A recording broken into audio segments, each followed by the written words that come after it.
national thought leaders, authors, entertainers, activists, advocates, and opinion shapers who will be featured in the series. We hope that you leave tonight inspired, motivated, or maybe even agitated to expand your personal footprint as a socially responsible leader and architect of positive change here in the greater Jacksonville community and beyond. And beyond all things, my Tiger family, remember, stay woke.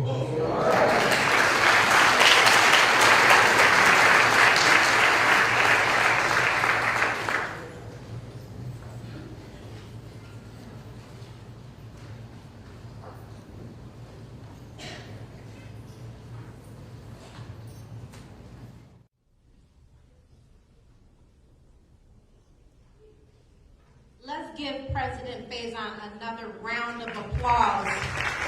Stay woke.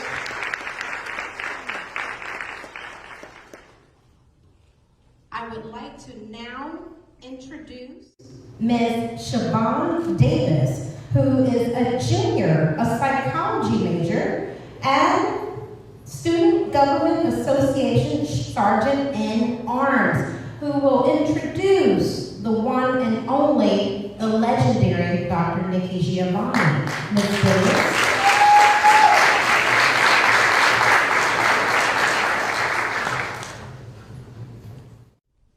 Good afternoon, everybody. Again, my name is Siobhan Davis. I am from Brooklyn, New York, and I'm a junior majoring in psychology. It is my honor and privilege to introduce Dr. Nikki Giovanni. An award-winning American poet, writer, commentator, activist, and educator, poet Nikki Giovanni was born in Knoxville, Tennessee on June 7, 1943. Although she grew up in Cincinnati, Ohio, she and her sister visited Knoxville each summer with to visit her grandparents. Nikki graduated with honors in history from her grandfather's alma mater, Fisk University, in 1987. She has been on the faculty at Virginia Tech, where she's a university distinguished professor. One of the world's most well-known African-American poets, her work includes poetry anthologies, poetry recordings, nonfiction essays, and covers topics ranging from race and social issues to children's literature. She has won numerous awards, including the Langston Hughes Medal and 7 NAACP Image Awards. She has been nominated for a Grammy Award for her poetry album entitled The Nikki Giovanni Poetry Collection. Additionally, she has been named one of Oprah Winfrey's 25 Living Legends and authored 3 New York Times and Los Angeles Times bestsellers. A frequent lecturer and reader, Nikki Giovanni has taught at Rutgers University, Ohio University, and currently at Virginia Polytechnic Institute and State University, where she serves as a University Distinguished Professor. It is my honor to introduce Dr. Nikki Giovanni.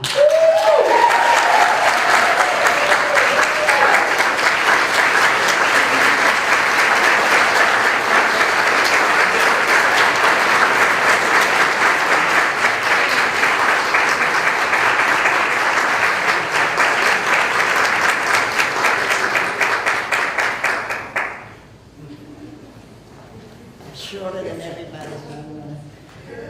Bring it down a little bit. I'm delighted to be here in Jacksonville and to be at an AME institution. My grandmother was a Baptist, and Mount Zion Baptist Church in Knoxville. And my mother, when we moved to Cincinnati, though I was just an infant, Mommy didn't have a Baptist church near, and she actually attended an AME church, so I got to know a lot about the AME thingamabobby, how we did things. So it's a pleasure. I was looking at your bishops and looking at that, and it was a pleasure. And I'm limping because I had an automobile accident about, I don't know, 75 years from now, maybe 50 years ago, and I didn't know I broke my toe. And it's one of those things, you know how you break your toe, you don't know, you say, oh, damn thing will be all right. And it never did get all right, and now I'm gonna have to, I live in Blacksburg, and they were saying like, oh, you know, we can cut it off. And I said, man, cut the teeth off. I wouldn't mind, but it'll grow back. You know, it's one of those things you think, oh my God. But this is an awful and terrible way to start a lecture, so I apologize for that. One of the things that I've been doing lately, and I do want to say this to your students, one of the things I want to remind everybody, it's a good idea to grow old. And it is. We live in a society that everybody wants to be young and everybody wants to be thin. And my doctor and I, it's stupid. My doctor and I are arguing right now because he, of course, and you can see, I need to gain about 10 pounds because I've had a cancer. And they cut the cancer out because of cancer. Everybody says, oh, you're fighting cancer. I can tell you this, for those of you who don't have one, if you end up with cancer, you don't fight cancer. Because if you knew how to fight it, it wouldn't be there in the first damn place.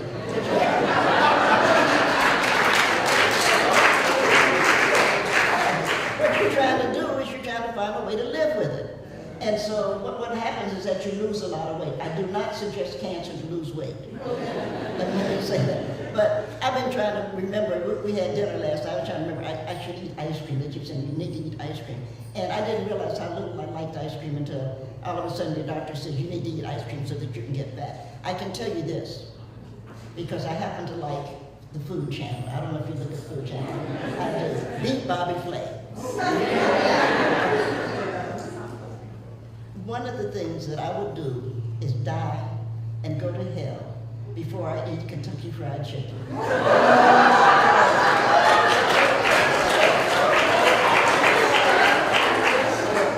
just thought I should mention that. There is not a white man on earth that can fry chicken.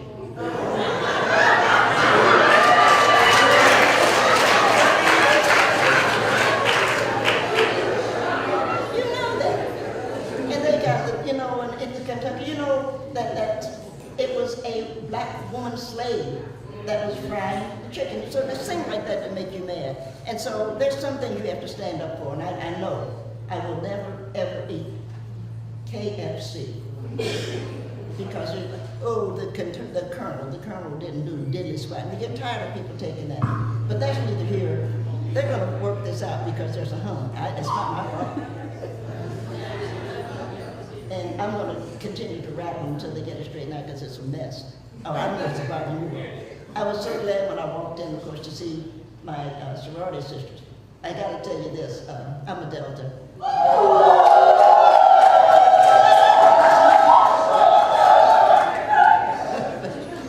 had the pleasure, and when you're my age, you have the pleasure, and some of you are going to do it, some of you who are young are going to do it differently. Let me just share this one stupid thing. I had the pleasure of meeting Rosa Parks, and we actually became friends. And it was a rainy day. We were in Pennsylvania. It was a rainy day. And in those days, everybody flew in props in the propeller plane. And so we knew no place. She was there with her. She traveled with another woman who took care of her. And she was there, and I was there. We knew nobody was going anyplace. But I'm a nervous individual, which you don't know, but now you do. And, well, I came up in the 60s. And the one thing you don't want is anybody behind your back.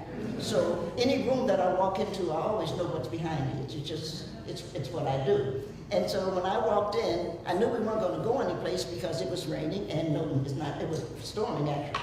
And so I looked to see, well, where could I sit that I'm going to be okay? And it was, if I can go to sleep any place. And so I found a place over on the corner. I said, nobody's going to bother me. So I walked over, and I was sitting down. I was just going to go to sleep until they called the flight. And I looked over, and I said, my goodness, that looks like Rosa Parks. And I got my glasses and put my, and I said, my God, that is Rosa Parks. And she was sitting there, and the woman who travels with her was sitting there. And I say this, I'm not prejudiced, but there was a white guy sitting there. So I knew somebody had to move.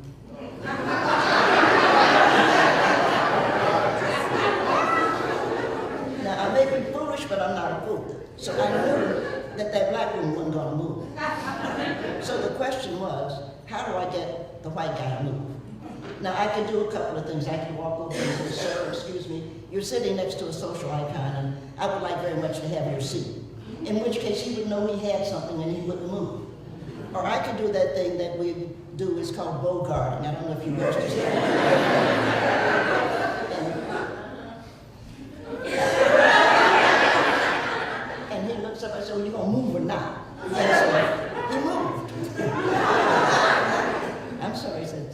And I sat down next to Miss Parks, and I said, Miss Parks, I'm Nikki Giovanni, I write poetry. She said, oh, baby, black love is black wealth, because I was shocked that she knew poetry.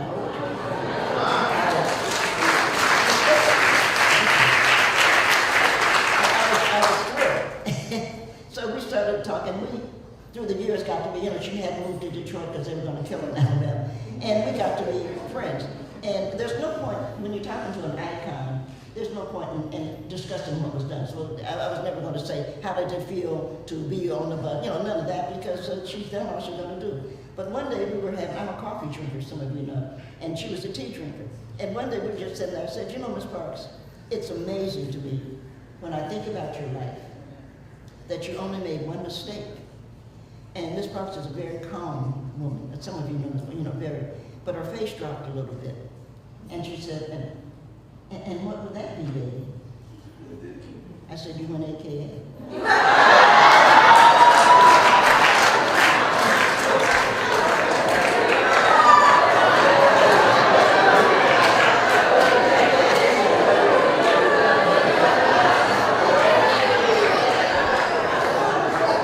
all make little mistakes. I just thought I should share that with you.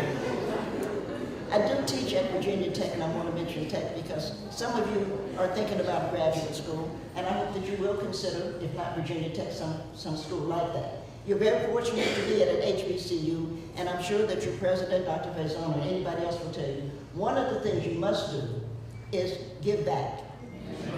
And giving back to the community, it doesn't mean a lot. Just get yourself in the habit of sending $5 down a month, just a habit, just so people know that it matters to you, that you are involved. So it's not how much, it's that. And some of you will go to schools that are going to be predominantly white, and so you're worried. And you say, oh, they won't like me. I teach at a school that I was the first black person to do a whole bunch of things there, which I wasn't going to let that bother me. All I have are words. I'm just a poet. So all I can do is use my words. So I'm at Virginia Tech, and I'm going to just try to use the words that I can use. It's all political, but I know that some of you are going to come, you're going to say, oh, the white kids don't like me. That's not your job to be liked.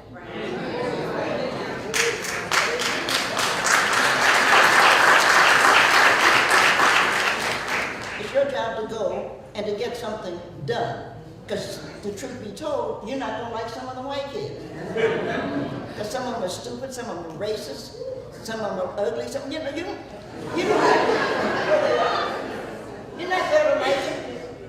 When you look at my generation, for example, we are the generation of, and there are many in this room who are part of it, we are the generation of segregation. You who are in college now are the generation of not segregation. In between, there is still this bridge called racism. And it's going to be there for a while. And so your job is not to worry about who likes you and who's going to be nice to you and kind to you. If it comes to name calling, you all call each other names. Think of a name. Yeah, they call you nigger, you know they crack it, so you can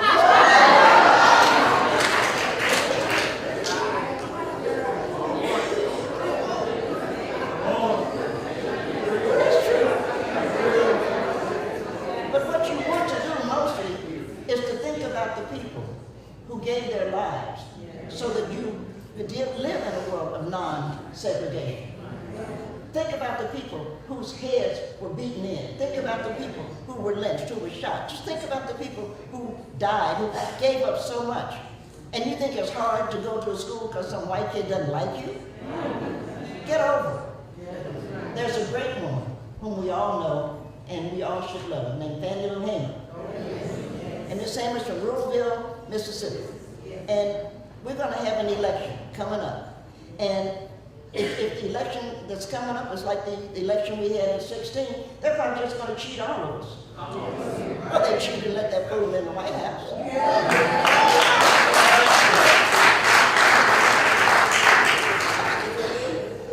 But we're not voting because we believe in anything. We're voting because we have to tell people we care. Miss Hamer, as you know, started the Mississippi Freedom Democratic Party. And she went all over Mississippi you all don't, you think Mississippi's bad now. Just look at the picture of Emmett Till. Right? Look at your neighbor. We're here in Jacksonville. Look at your neighbor in Valdosta, Florida, where they hanged that woman upside down, split her open, and the baby dropped out, and they stomped the baby to the point that you couldn't tell what his gender was. But Ms. Hamer said it's important to vote. She didn't say it was important for my vote to be counted. She said it was important to vote.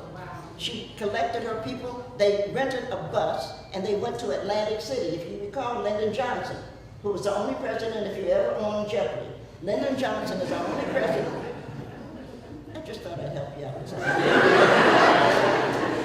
He's the only president who twice took the oath of office, but only once ran. And he's going to run now. So Ms. Hamer and her group come to Atlantic City for the Democratic Party. She's got the people at the Mississippi Freedom Democratic Party are the majority Democrats. So she's testifying, and she's saying, this is who we are. We should be seated, not Senator Stennis and them. Well, Lyndon Johnson is a politician, so he's trying to figure out, how do I save this? Because I'm going to need the black votes, but mostly I don't want to look like a fool. So he finally comes up with a solution, and he comes to see Ms. Hamer. And he says to her, why don't we give you 2 votes, and we'll get the rest of it worked out. By the next presidential election, we'll work it out.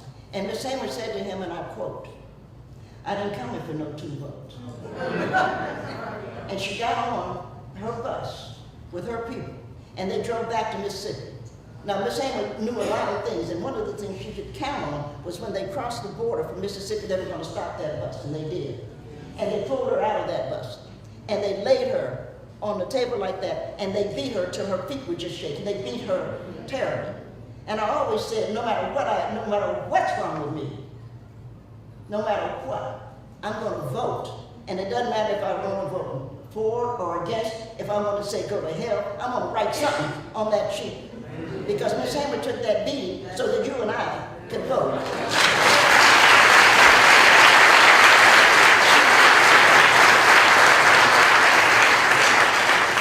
So it's very important that you be registered, because they're trying to take it away, they're trying to do whatever.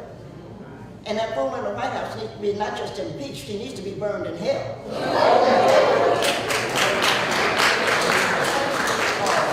You know he's an evil son of a bitch, I don't, excuse me, but that's the truth. You know, I grew up, we were talking about this, but I grew up with my mother in the AME church, and my grandmother and grandfather in Mount Zion Baptist Church. You know what's interesting to me? I don't know if it's interesting to you, but it's interesting to me that we're going to have a man. It's going to be Pontius Pilate. Reminds me of Trump. He's going to stand, he does, to coward. And Pontius Pilate is going to have 3 crosses and 4 people. So he's going to say, oh, I don't know what to do. I'll ask the choir. I'll ask the group. I'll ask the people in the square there. Well, he knew that Jesus hadn't done anything, so that was too easy. Barabbas was a thief. I don't know that you have to execute thieves, but Barabbas was a thief. But he hands it to the people. And the people say, give us Barabbas. I'm sure if we had looked, that we saw Jesus look up and say, I told you that's what they do. Because he knew we were nothing. So now we have Jesus and 2 other men going to be executed. Now the cross is heavy. People like to wear the crosses around the neck. They like to get a gold or a silver cross and say, see, I'm a Christian. But the cross is heavy.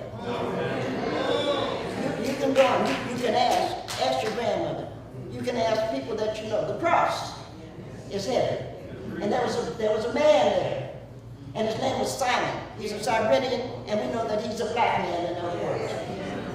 And Jesus went to pick up the cross, and Simon went to pick up the cross. That said, can I help you? Can I carry the cross? Now Simon knew that he couldn't be on Calvary. He couldn't die for Jesus, but he could carry the cross. He can help. And there's not one of us in this room that wouldn't help Jesus carry that cross. What I wish I knew was what Jesus and Simon talked about as they walked to Calvary. Because we know that Jesus was a talker, and we know that Simon was doing it. I just wonder.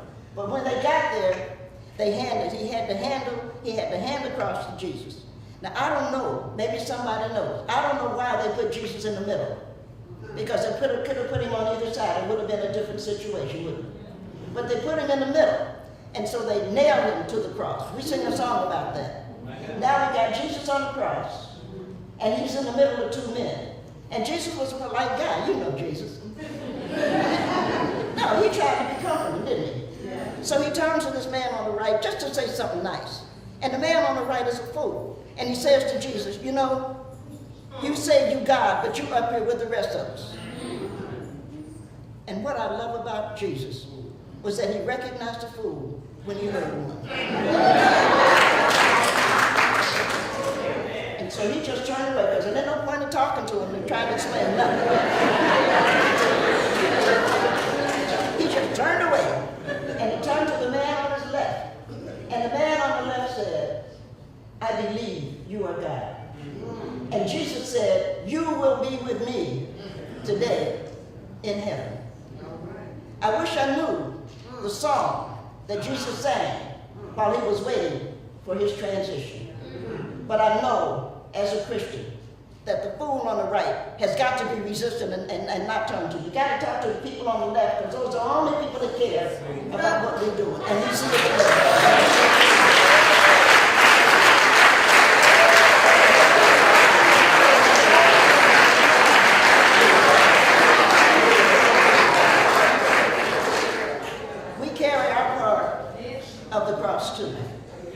I think it's a wonderful thing to be a black American. I don't want to say that to you youngsters here. We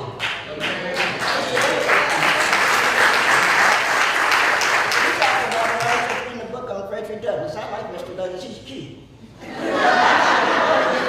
If he had been in my generation, I'm sure that we would have had a more intimate relationship.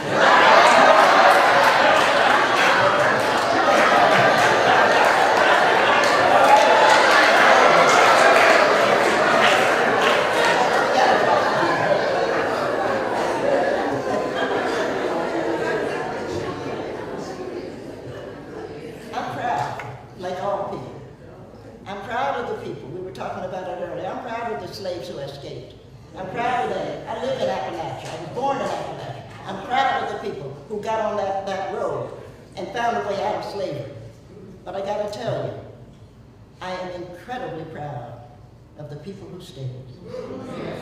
The people who stayed in these cities, who built these communities, who built these churches, who planted these gardens, who had to cut their men and women down from the trees, who had to wipe the spit off of them, who had to sew them up, who had to bury them, who had to find a song to sing to make it all right. I am proud of those people who stayed, and it's time to reach out. It's time to reach out. Those are great people, and they're always trying to make our youngsters ashamed of them. These were not stupid people, and they're not cowards.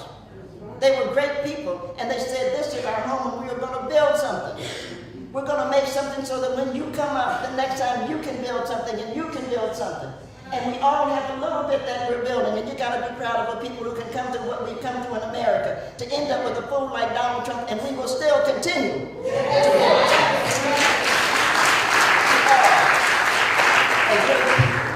It's easy to forget that you're great if you're black, because everybody's going to pick on you about it, going to laugh at you or somehow. You can't listen to that. You can't even think about it.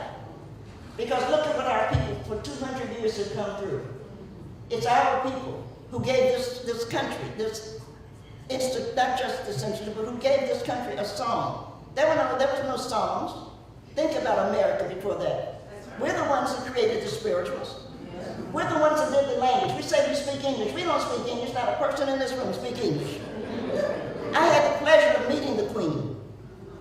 She asked to meet me. Obviously, I'm not going to ask to meet her. Not that I wouldn't, but she wanted to meet me, or her people wanted her to meet me. I don't know. But they asked, would I come to Richmond, Indiana, because she's Richmond, Virginia. She's a horse person. And they said, you know, the Queen would like to meet you when you come to Richmond. And she's the Queen, damn it, so of course I'm going. And you meet the Queen, she's shorter than I am.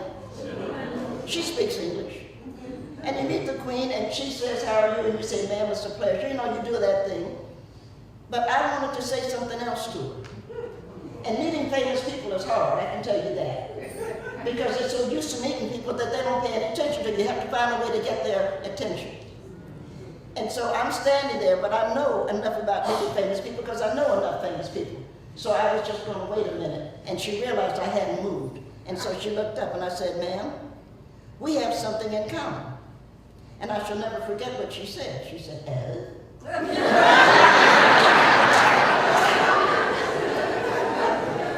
She don't speak American, she speaks English. And I said, "Yes, I'm a Fisk University graduate." And she said, And I said, because she don't know. I said, "Your grandmother, Queen Victoria, invited the Fisk singers to come to England to introduce her to the spirit." That's what happened. She kept them there for 6 months. You think that was fun? You talk about bitching about going to some graduate school with some white people. You think that was fun?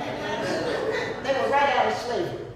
They had to wake up every morning and have breakfast and talk to these people. They had their picture painted, as you know. And they had to teach these songs. They had to sing these songs.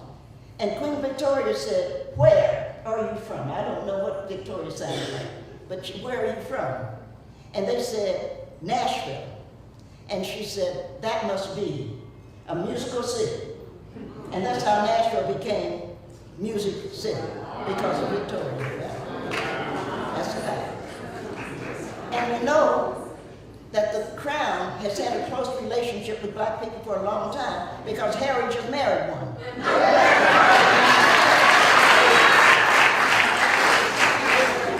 When I was growing up, one drop of blood made you a Negro.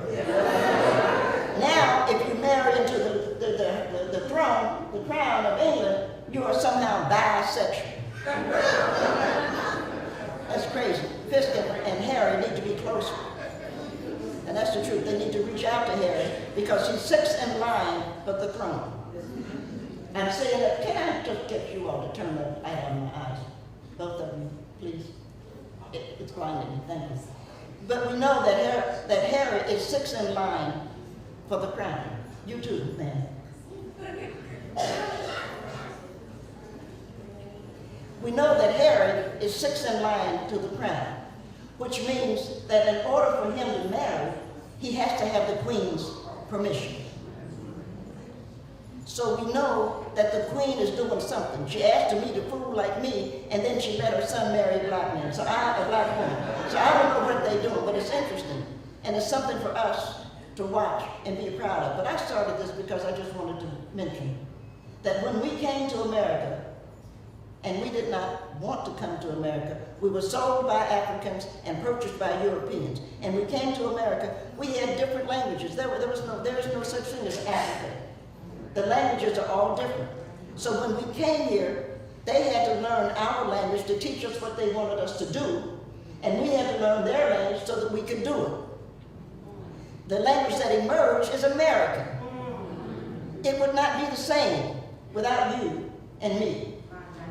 The food that we eat, we learned. I'm not mad at white people. I don't want white people to really think that, but it's so funny because, I love greens.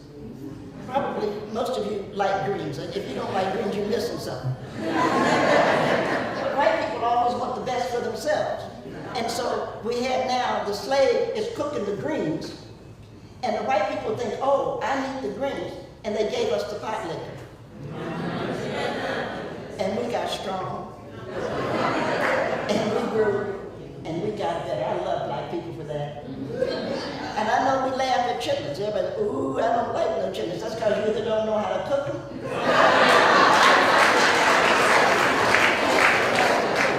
Or how to clean them. You give me chicken. I'm teaching my granddaughter. I taught her how to fry chicken, and I'm teaching her how to cook chickens. Because you just turn them inside out. No, she's got to learn. That's a part of our history.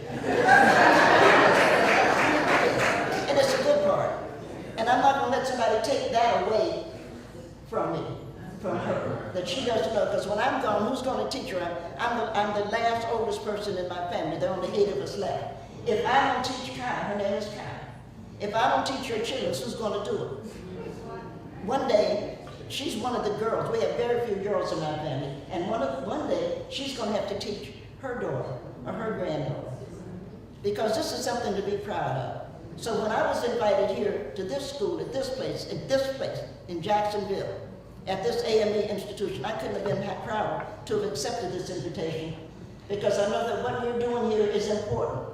And as we send you forward, you will graduate at some point, and it's a good idea. It's a good idea. It makes your parents happy. They're not asking for a whole lot. They've gone through a whole lot just to get you here, keep some clothes on your back.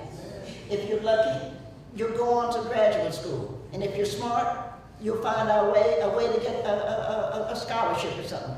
And you won't believe that old white lie. I'm working, I'm making it on my own. Then nobody makes nothing on their own.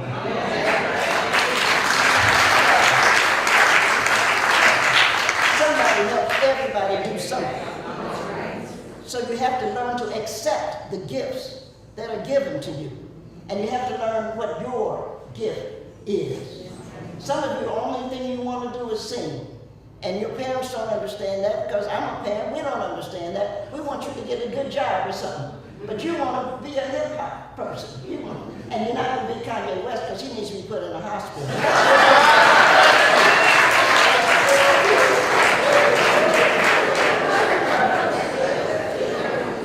Kanye's crazy as a movie. He hasn't been the same since his brother died. But you know what you want.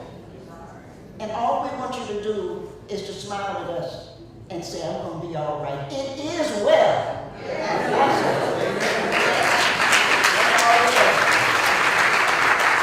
And we're wishing you the best. And it's a good thing, I think, to be a man for whatever being a man is, but I know this. If y'all don't learn how to take care of your penises, you're not going to have them one day. Wake up in the morning. And you call your wife, honey, my dick died.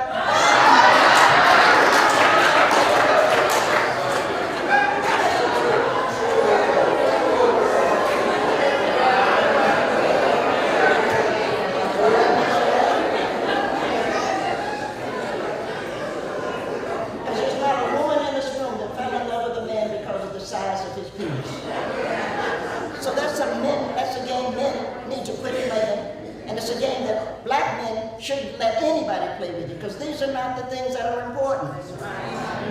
The things that are important are what you stand for, what your heart is, who you are.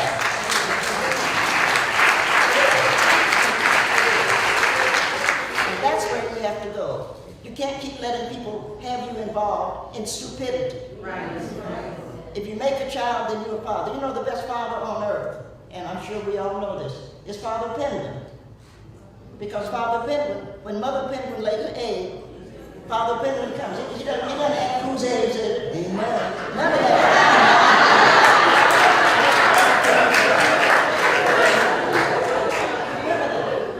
Father Penguin puts the egg in the pouch, and he and the other fathers move around, and they have to move, and they have to stay warm.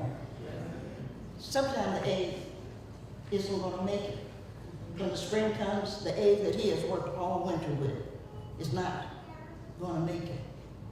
But for those that do, we learn to love them. Everybody needs to learn something from Father Penguin. We need to learn whatever the egg is, we're going to take care of it. Whoever's it is, we're going to take care of it. It's time that we move into the 22nd century. Yes. It's time that we realize that whatever space is, and I'm a space freak, whatever is going to happen in space, we're going to have to get black people in space. We all know that. And the reason that we know it is because nobody gets black women are the only people that get along with every damn body. So if we're going to start something on Mars, it's going to have to be black women. Somebody said, oh, you go up in Mars and tell them what they do to you. I know what they did to us on Earth. And I know we're going to go into space, whatever it is. And whoever does it, if it's in us, we're going to have it, we're going to hold it, we're going to name it, we're going to love it. Because black women have loved everything that we've had, and we have not allowed anybody else to take that love away. And black men need to learn that from us. I can't do it.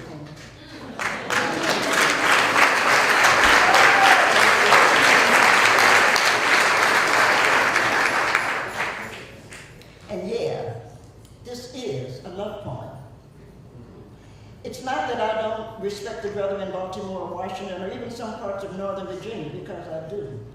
It's just that this is different.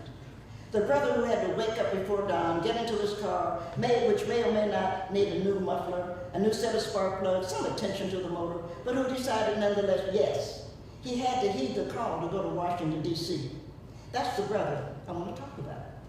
Not at all, please understand, that I don't have a high regard for the brother who got on the bus. Getting on buses has always been a central revolutionary act of Black America, just as Plessy or Parks. No, getting on a bus is an act of responsibility, an act of bravery, and a commitment to change. But the brother who rose from his warm bed, who made his own coffee because his wife pretended to be asleep because she was scared that he might not come back alive, and she didn't want to let him see her fear in her eyes because she knew that he needed to go even if he wouldn't come back alive.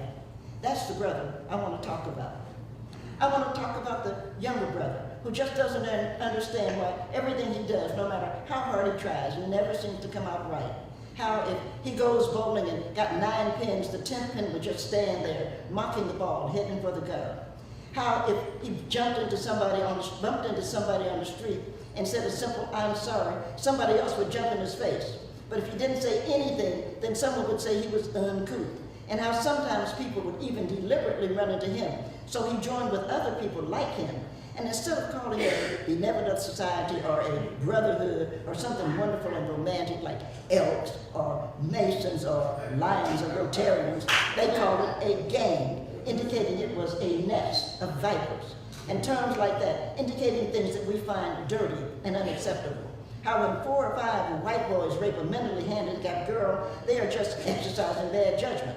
But when 4 or 5 black boys rape a jogger, they are all animals. And this is not for any brother who rapes any female, and it's not for anyone who hurts women or other vulnerable life forms, but just a word or two about the black boys who don't understand why everything they ever tried to do just never seems to come out right. And I think, of course, yes, why wouldn't they cry themselves to sleep when all they want and want to be, they already know is denied them? Why wouldn't they be afraid of the dark? Why wouldn't their hearts be broken when the people they love, mothers, fathers, aunts, uncles, girlfriends, good buddies, teachers, preachers, all turn out to be untrue? And please don't tell me that basketball and baseball and football aren't the way to go, that they should get their education when their education will teach them that they have to get a talent. Because the people who get up, if not out of these cesspools that we call inner city, have to have something more than a high school degree behind them. And you have to be some kind of a real fool not to see who makes the money and who doesn't. This is for the brothers, however, who does indeed believe that there can be, should be, must be a change. It's not that I am in any way unhappy about the brother who has a fine home, a car that is always serviced on time, a job with health benefits, a pretty wife, happy, smart children, a dog that obeys. I'm proud and happy for him and his, because I know people cannot do better unless individuals do better. But this is about the brother who stands on the street corner singing 5-part a cappella harmony, and the brother who does breakdancing under the streetlights, and the brothers who created rap because they took music classes away. So the brothers scratched, then they invented CDs. So the brothers rap, then they said rap is the enemy of women, as if Bob Dole and Rush Limbaugh and self-satisfied Republicans with bumper stickers mentality don't exist. So this is for the brother who is simply trying to find a tone to soothe his soul, while everyone wants to make him the reason America is off track. And this is about the brother who, knowing he is a better person than even he thinks he is, got in his car in Detroit or Cincinnati or St. Louis and headed for Washington, not knowing if he would be the only brother to show up for the Day of Atonement, but knowing if he was the only brother on that day, at this time, he would be the brother who would stand and say to himself, his brothers, and the folks all around that he loves and who loves him, I am sorry, things are not different. And that's a pretty powerful thing to say, because people want to make you make miracles when all of us can actually say is, I wish it would be different. But this is for the brother who was willing to be the only brother, so that there would be laughter as he stood alone on the mall. He still said, I will stand today, because today it doesn't matter if I am alone.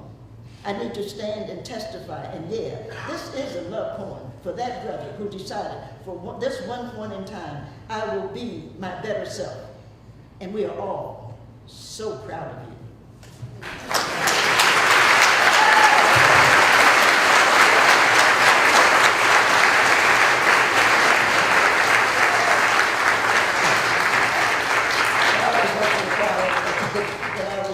But black men have to learn to love themselves.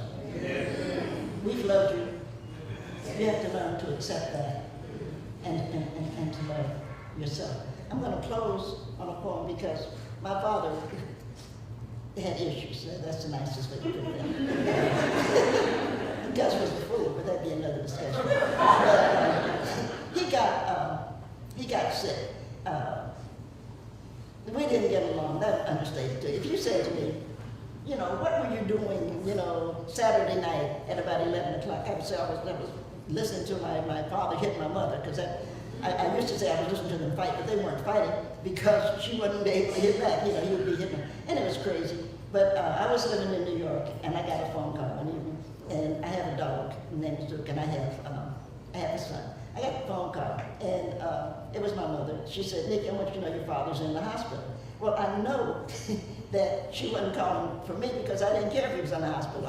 If she had called and said he was dead, I'd say, oh, okay. But she said he's in the hospital, so I assumed that she thought he was going to get well or something. But she called, she said he was in the hospital. I was thinking, well, why is she calling? Well, she was calling because, obviously, she needed help. That's what daughters are for. And I'm a big fan of sons. I have a son. And sons do nice things, but when things mess up, you need a daughter.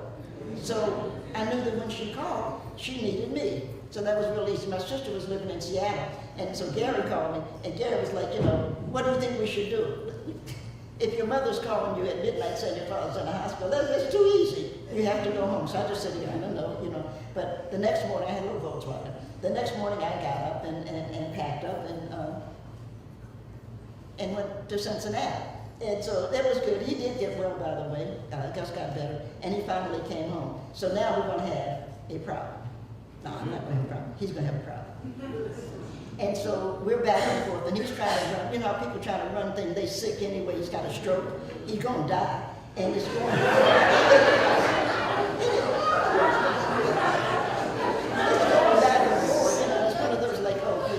And so we're talking, and I realized, oh, I see the problem here. I'm living in his house, and he thinks he can tell me what to do. So I did the next best thing. I went and bought a house. And I said to Mom, you know, we're moving. And she said, oh, my God. I said, no, you don't understand. We are moving. Because I knew if we didn't move, then he's going to feel like he can run the house, and that's not what was going to happen. So we moved. I told him, no, you don't have to live. You can stay, but we're moving. So we moved. So now we're in my house. And he and I were sitting one morning, I don't call him drinker, and I don't know what he said to me, but it made me angry, and I said something back, because I'm kin to him. Both of us are going to hell, so I don't have any problem with that.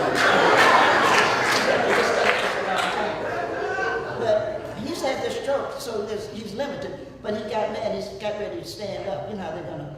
And I said, Gus, the chair you're standing up from is my chair, which you know. And I said, the floor the chair is on is my floor. So you can see where this is going.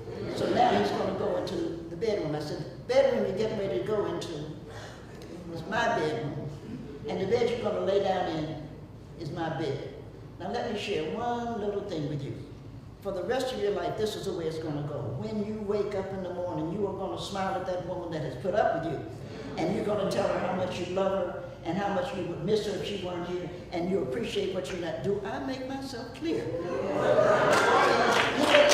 Because some of you know Cincinnati, there's a place called Longview.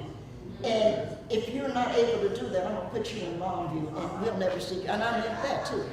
And it was amazing, because he woke up the next morning, honey, you've been so good to me.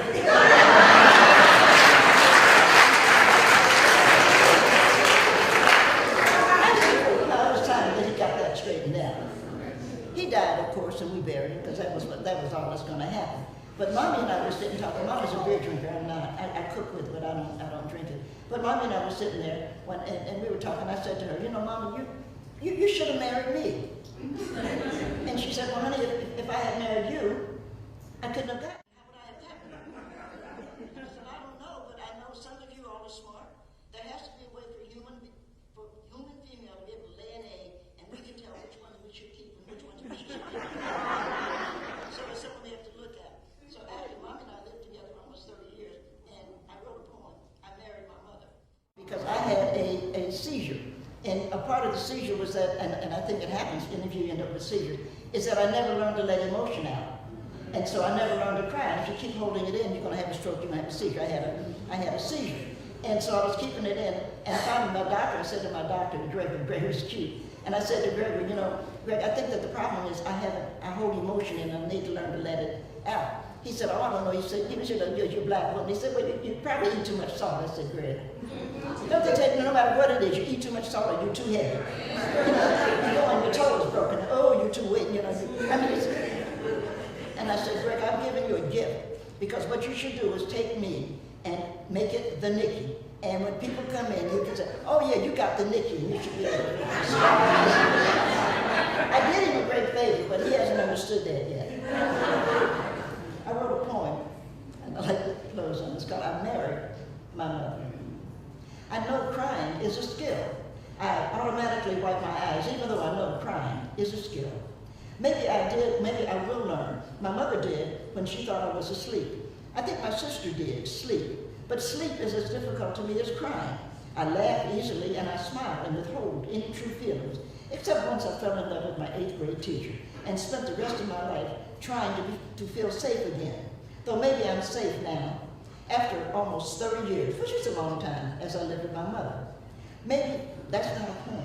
Maybe there's something else. Maybe I just wanted to show my father that he needn't be cruel. Maybe I just enjoyed buying the house he had to live in, showing her she should have married me instead of him. Or maybe, since we will all soon be gone, I should be happy I found my mother in someone else who loves me. What else matters?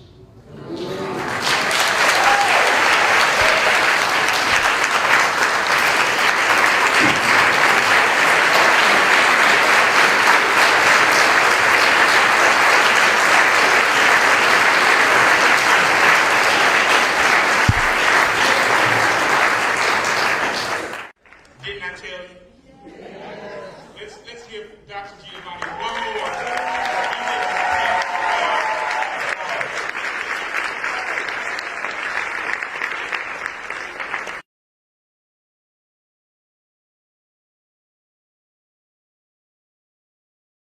On each side of the room, I encourage my Tiger scholars, if there are any questions that you all have, please allow the students to be able to ask any questions they may have first, because it's all about our students. How many of y'all know that? It's all about our students.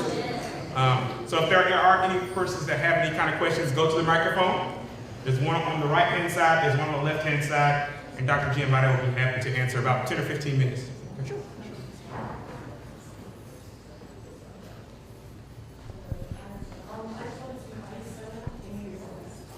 Yes, it's on the board. I didn't hear the question. If you were selling books, if you were selling books. Oh, those? They're not mine. I mean, I wrote them.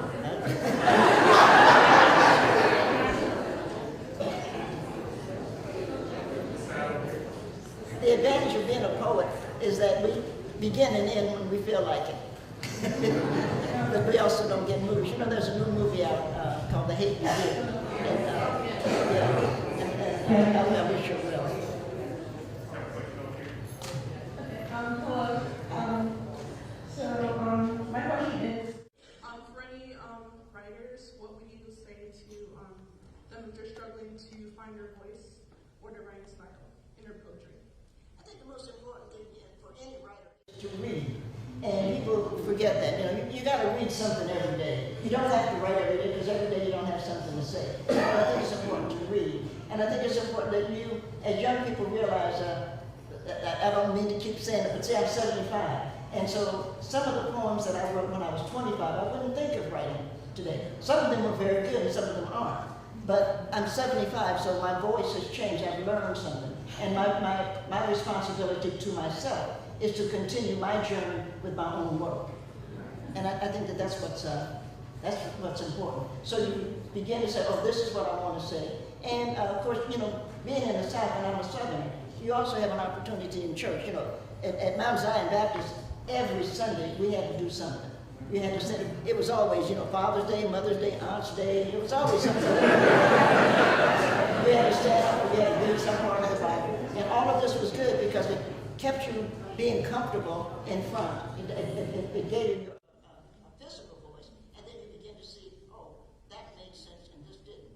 So you just have to begin to trust yourself. Thank you so much. Hello, Nikki Giovanni. I just wanted to know your view on modern day lynching laws. Like, how do you feel about the new modern day lynching laws?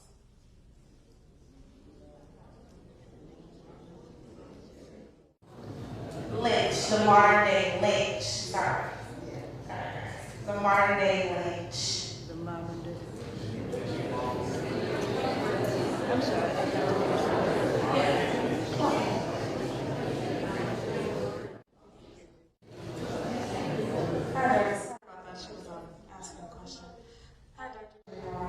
I have a hearing aid too. I was talking about all this, but I have a hearing aid, but I didn't wear it because it pops the mic, and so it's in the hotel. I recommend hearing aids if you have.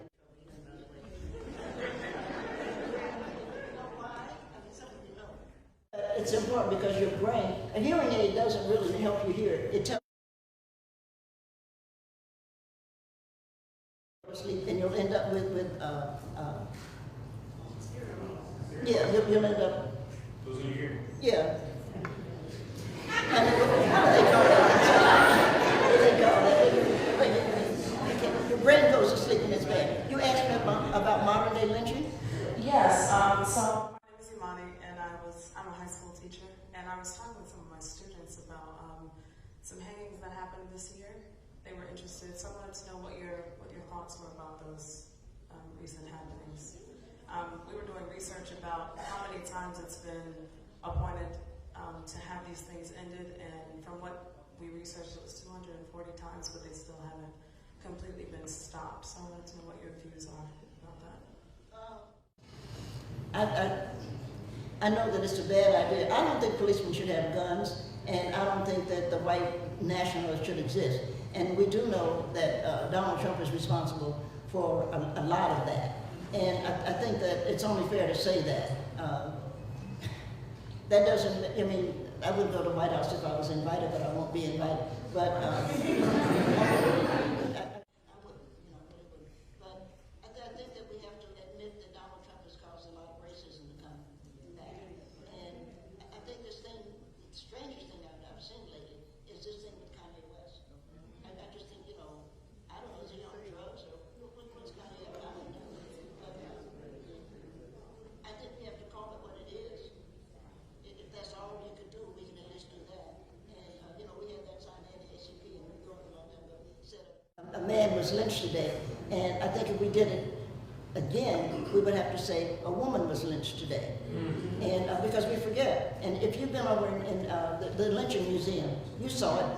Unknown, unknown, unknown. Every time you saw unknown, that was a woman. Mm-hmm. And I think that they should have admitted, they should have written that. And I don't see how you can have a lynching museum and not have Emmett Till or the Valdosta lynching that happened. And those are two most famous lynchings in America, and they need to be done. But they also make people unhappy because nobody wants to admit that you could actually stomp an embryo to death. They don't want to do that. And the other thing that we need to see is, of course, and maybe this generation will do that, and these are the people who did it. This is the person who murdered them. This is just, you know, they're so happy about Confederate crack. They put their pictures up. This is the person who lynched. This is the person who murdered somebody. I asked my class, because I'm at Tech, and I asked my class, who was the man, speaking of Rosa Parks, who was the man who paid his dime to get on the bus, that Rosa Parks had paid her dime to get on, that stood there while they arrested her? Who was he, and what? We don't know him. We don't know him, which means that for those of you who write, that he's George.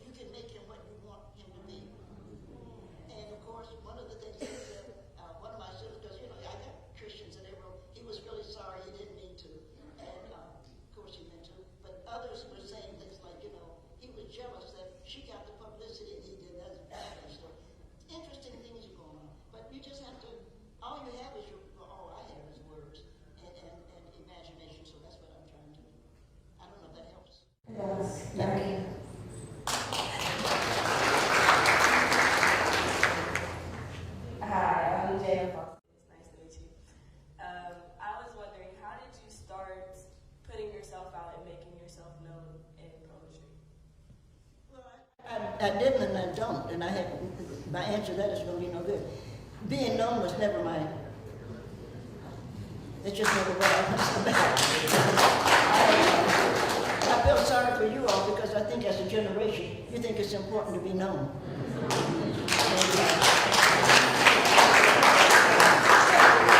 And it's not, and I don't know a lot of people, I'm not friendly, so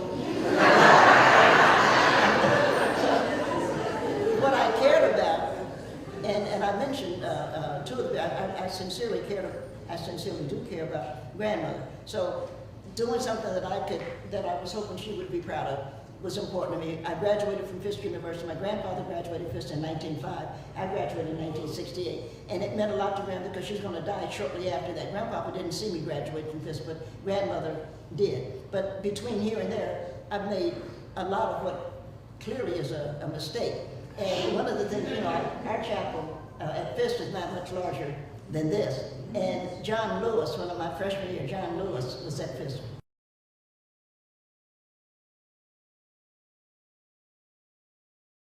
She's the one who started it. She and James Bevel were recruiting people, and John Lewis, who from Georgia, John went. And so John is gone for a couple of years. I got kicked out of school, so I'm gone. And so that makes a mistake. And so when we came back, we're now graduated, and we looked over and I said, "Oh, John, I'm so glad to see you." And John and I held hands. I'll never forget that, walking down to receive our diploma. But I always have to point out that John had gone to do something important, and I was fooling around. So I never misunderstood what I did, and I never tried to make up. I did my life, and actually, I'm back to it.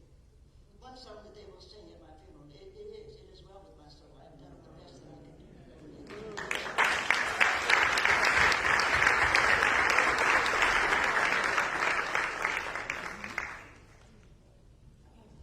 Hello, my name is Nikki Giovanni. I just want to say thank you for coming. And I wanted to ask you a question that it's really the only question that I really never get an answer that I don't know. It's just a difficult question. So basically, I'm scared of one thing in my life.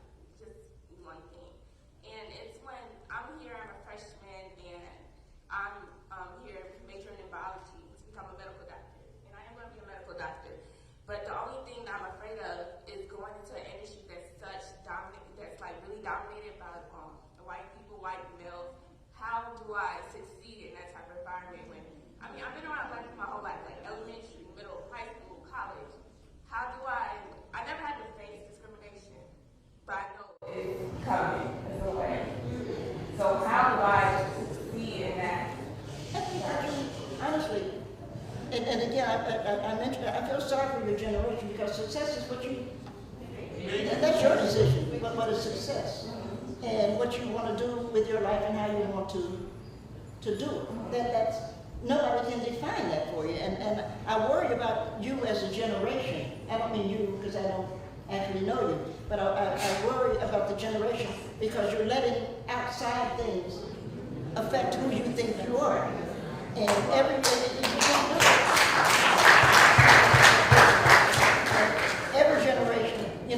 the NAACP, I didn't even go through it. Fannie Lou Hamer is a great woman. And you have to just think about Ms. Hamer right now. The NAA, Roy Wilkins, always thought that she was wrong. So when they're in Atlantic City, Roy Wilkins was being Kanye West. He wasn't. He was trying to tell Fannie Lou, this is a good deal, accept it. But she didn't go there for a deal. She came there because she believed in it. Right. And she knew what she was going to face when she went back home, but she believed in something. And so somebody will say, she was not successful. How could you be Fannie Lou Hamer and not be successful? Right. You're one of the great women in America. And some of you don't know who Ms. Hamer is. And that's typical too, because people tell you it's not important and you're so damn busy, wondering about what's on Facebook that you're losing your history.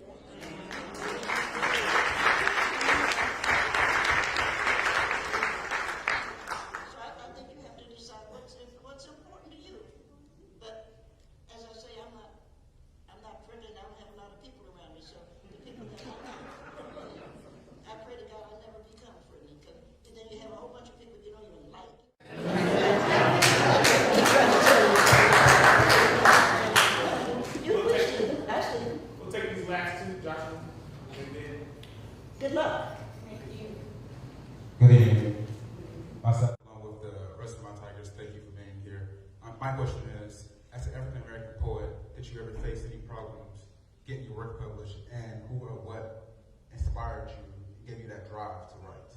No, I didn't have a problem getting my work published. I had a problem with that poem that I read. I have a problem with that poem. And it's really funny that at this point in my life, I'm trying to get a poem published for, I want it to be a illustrated children's book. And everybody keeps saying, oh no, it's got rape in there, and what it is that Donald Trump was the person, when we talk about the Central Park rape. And Donald Trump is the person who took the ad, and so there's a lot of things going on there. But I didn't have any problem publishing, because I'm of the 60th generation. So we would go around, we would have meetings in places like this, and we would read and we would give it away. And so my first book was called Black Feeling, Black Talk. And it was, I found a publisher, and the question was, you know, how much would it cost to have the book published? So I could get 100 books published for $100. And I said, oh, that's great. And so, I mean, anybody can get 100. If you can't get $100, you got a problem. Any fool get 100, you get that in a week. And so I went and I got the $100, and I had it published. Well, that meant that the next 100 paid books would only be about $50. Because we already had the plates. So I took it. I run a very small one. It's less than small. My office is me, Virginia Fowler, and Gloria Hacker. Jenny runs the calendar. Gloria is my attorney, and that's it. That's because I don't want a lot of people around me. I don't trust a lot of people. And Gloria Hacker is the person I have known now that my mother is dead. I have known Gloria longer than anybody else on earth, and that's the truth. And I trust Gloria. If right now on the phone, I don't have my phone with me. If it rang and she said, Nick, if she said, Nick, you got to come, I would say to you all, I'm sorry, because I know she wouldn't call unless she needed me. But she knows that I wouldn't call. So my office is what you see. And I think that that's important, because everybody wants, oh, I want a big, I don't. And the reason that I so admire Black Lives Matter is that they've had enough sense not to have an office, not to have a phone, not to have anything that somebody can have and blow up or shoot them down. That Black Lives Matter.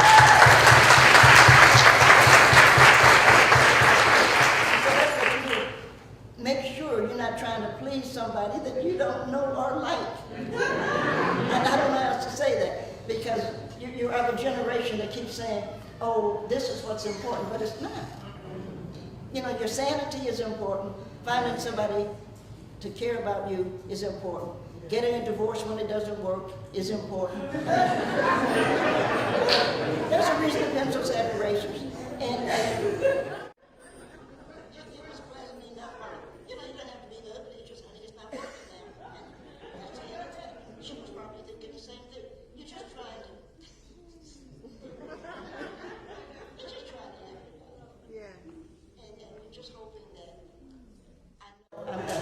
my granddaughter teases me about the worm, because I've got to, I just hope that I stay well enough, long enough to go to Antarctica with the Arctic Circle with Kyle, because the worm is there and the worm is coming, and so I'm excited about that. And you know, there's just a few things in life that you really care about, and so you try to do that. It's good to go around the world, by the way. You're not doing anything else. You know, it's good to see the world. You want to do that. It's good to go and eat food. You want to do that. It's good to have sex with a couple of people. You want to do that.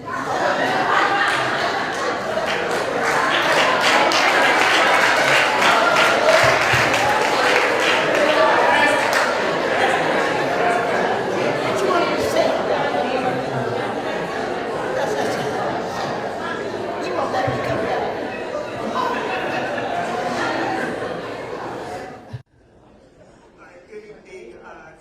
Nikki, we met in LA before, and what I told you when I met you then was I came of age under Black Feeling, Black Talk, Black Judgment, and how I love cotton candy on a rainy day. But what I would like for you to share with the audience is, in particular because The Hate U Give is coming out tomorrow, if you would share with the audience about your tattoo and your respect for Tupac and his work, and how powerful his voice and your voice is.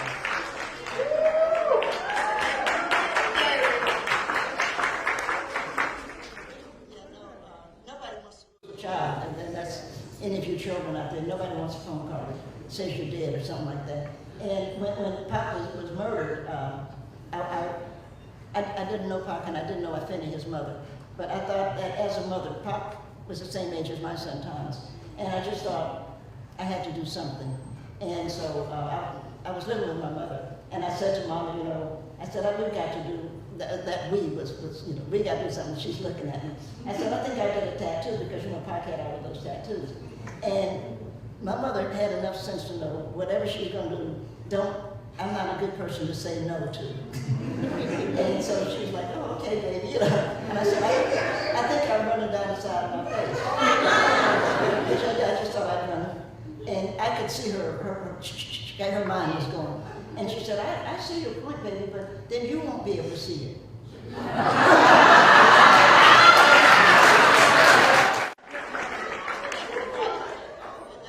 So that's why I have it here. And I don't know, somebody told New York Times I have a tattoo. I don't know how that, I just don't know. But the New York Times took a photograph of it and they had it in the New York Times magazines, on that Sunday magazine thing. And I saw it and she wrote me a letter, which is, I didn't expect to get a letter from her, but I just thought you should know, you lose your child. You should know somebody cares. And so that was all I was just trying to do. I was just trying to be a mother. And if I had been older, I would have wanted to marry us. That's just the way it goes. So take care of yourselves.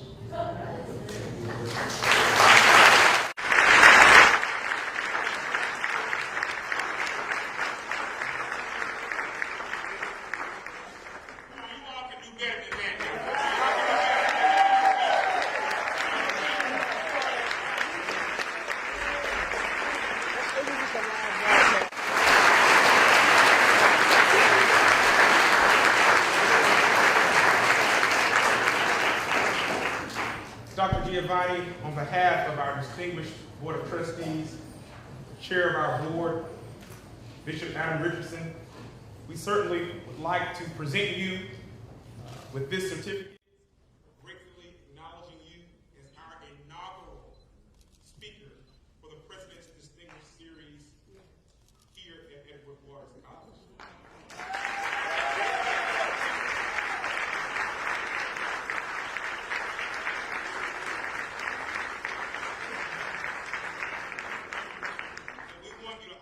Remember us.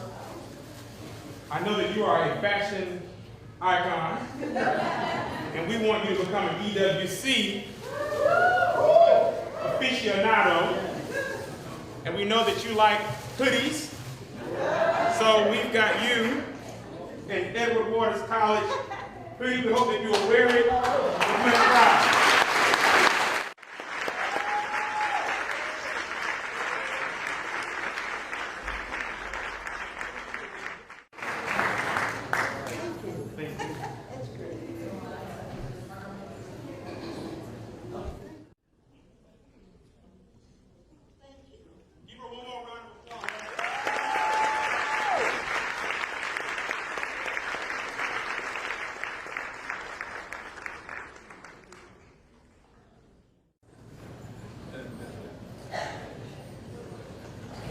Wow, what an evening. What an evening. We want to thank Dr. Giovanni again for blessing us with her words of wisdom, encouragement. She has motivated, she has inspired, and like I told you, she may have even agitated. But one thing about it, there's only one Dr. Nikki Giovanni.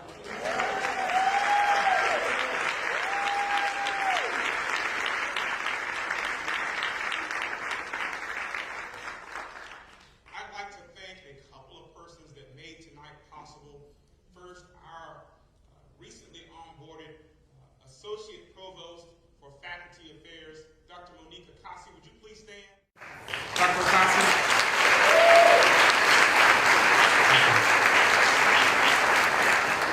Certainly want to acknowledge members of my executive cabinet that are here during homecoming week. Would you all please stand and just let you all see the team of administrators here at EWC.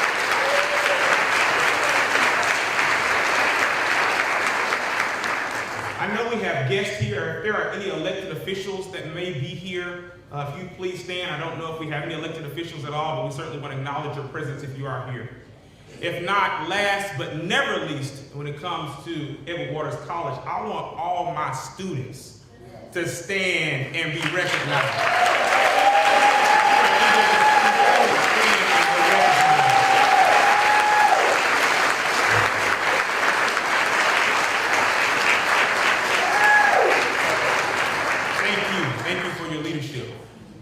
We thank all of you all for coming out tonight. Again, this was the first iteration of our Distinguished Speaker Series. We'll be having 3 more iterations throughout the coming year, so please be on the lookout. We kind of keep them under wraps because we like surprises. And so please check us out on social media. It's hashtag EWC Stay Woke. So we want you all to stay engaged with us as we continue to provide these kinds of experiential learning opportunities, namely for our students, and we engage our entire EWC community throughout the academic year. Thank you all so very much. I will share that Dr. Giovanni does have books here that are for sale. She'll be selling her books, and then she'll be around for a few minutes, I think, to perhaps sign some books for us. So if you all were just orderly, I know that everyone's brimming with anticipation to have an opportunity to greet Dr. Giovanni, but if you're orderly, stand here and we'll have book sales as well as signing for Dr. Giovanni. Thank you all, and y'all remember to do what? Stay woke.